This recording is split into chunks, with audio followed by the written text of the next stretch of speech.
ফের সংঘাতে জড়ালেন মার্কিন প্রেসিডেন্ট ডোনাল্ড ট্রাম্প এবং তার এক সময়ের ঘনিষ্ঠ বন্ধু ধনকুবের ইলন মাস্ক। আমেরিকায় নতুন রাজনৈতিক দল গঠনের সময় এসেছে বলে জানালেন মাস্ক। এর জবাবে কঠোর বার্তা দিলেন ট্রাম্প।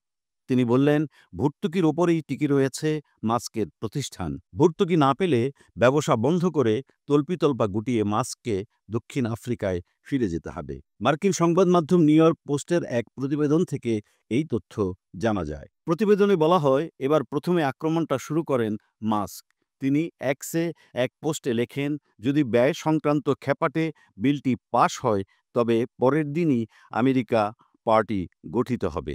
আমাদের দেশে ডেমোক্র্যাট রিপাবলিকান দলের বাইরে একটি বিকল্পের প্রয়োজন, যাতে সাধারণ মানুষ নিজেদের কণ্ঠস্বর খুঁজে পায়।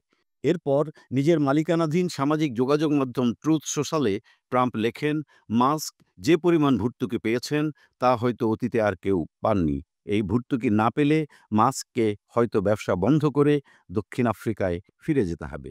উল্লেখ্য, মাস্ক আমেরিকার নাগরিক হলেও জন্ম দক্ষিণ আফ্রিকায়। সেই প্রসঙ্গ টেনেই মাস্ককে খোঁচা দিয়েছেন আমেরিকার প্রেসিডেন্ট। ট্রাম্পের আরও দাবি, প্রেসিডেন্ট পদের জন্য তাকে সমর্থন করার অনেক আগে থেকেই মাস্ক জানতেন তিনি বৈদ্যুতিক গাড়ির বিরোধী। তিনি লেখেন, বৈদ্যুতিক গাড়ি ঠিক আছে, কিন্তু সকলকে এ গাড়ি কিনতে বাধ্য করা উচিত নয়। ভর্তুকি বন্ধ হয়ে গেলে মাস্কের প্রতিষ্ঠানের কী পরিণতি হতে পারে সে কথা উল্লেখ করে ট্রাম্পের বক্তব্য।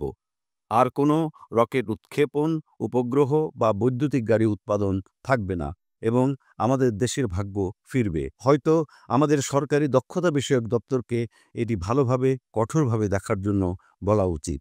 আমাদের অনেক অর্থ বাঁচাতে হবে। বস্তুত ট্রাম্প দ্বিতীয়বার ক্ষমতায় আসার পরে ডিওজিইর শীর্ষ পদে বসেছিলেন মাস্ক।